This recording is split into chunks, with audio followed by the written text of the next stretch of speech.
Today is Resurrection Sunday. That means 3 days ago, he was killed. And a week ago, about a week ago ish,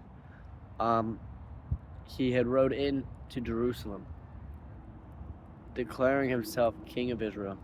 Not even declaring himself, he came in as king. You know what I mean? You know the difference. Came in, spent some time. They took him in, prisoner, convicted him, and sent him to the cross.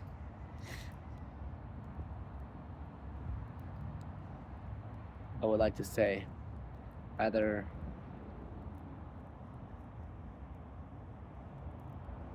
Thursday or Friday. And he got up out of the grave so that you and I can also get up out of the grave. So the reason why his death and everything was so important was because anything and everything spiritual demands payment. Whether you, let's say you're under some demonic oppression. Oh, I give my life to Satan and the music industry and da da da da da da da.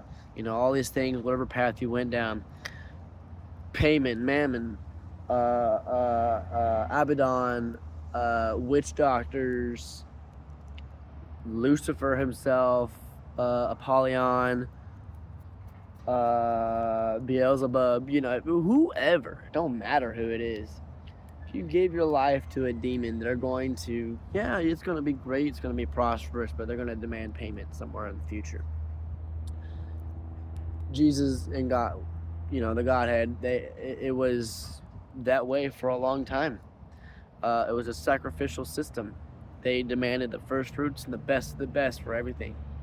So if I planted an orange tree, not that I do, but that'd be cool.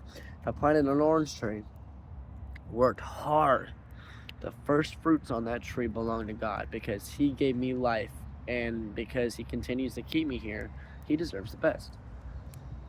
And you know, when you're not only also giving your first fruits, but you're constantly having to put things down for the sake of other people's sins, basically it was like an outdated system.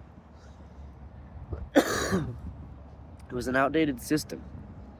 And Jesus was like, you know, stepped off the throne, popped his knuckles, you know, put his Rambo headband on, and he was like, let's do it. And then he jumped down, came down, it was like, listen,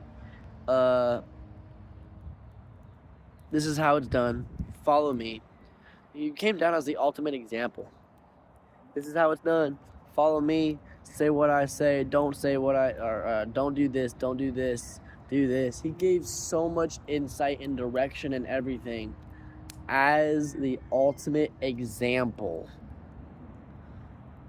Came down, put on a suit of flesh, and he was like, all right, let me show you how. It's like your big brother taking the Xbox controller from you and being like, let me show you how it's done. You know, he came down, jumped into the game, and said, let me show you how it's done. Lived the perfect life. And because he did that, and because sin demands bloodshed, it says the wages of sin is death.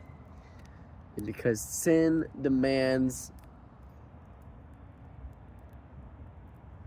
blood, ultimately,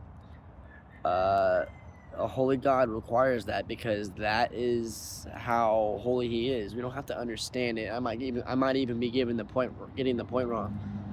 But the fact is that we will not understand his ways.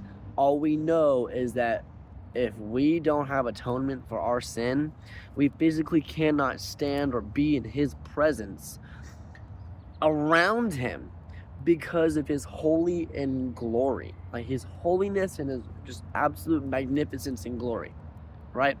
So it's not a clean yourself up, and maybe he'll accept you, because nothing you can do will accept what he'll accept. I'm dying out here. I'm sitting in front of the smoke. But anyway, Jesus came, saw, performed, not even performed, he did it. Took it to the cross, took the blame for us. He beat death, and he got up so that you and I can sit back and relax on today, relax on a day like today. And for some other people, he did that knowing that you wouldn't accept him, just for the fact that you can be saved. He made the way. It's open to all if you want to accept it. Just remember, time's running out. There's something different about this Palm Sunday. There's something different about to happen in the coming days. Stay in prayer. Stay in prayer. Build a good relationship with God. And happy resurrection.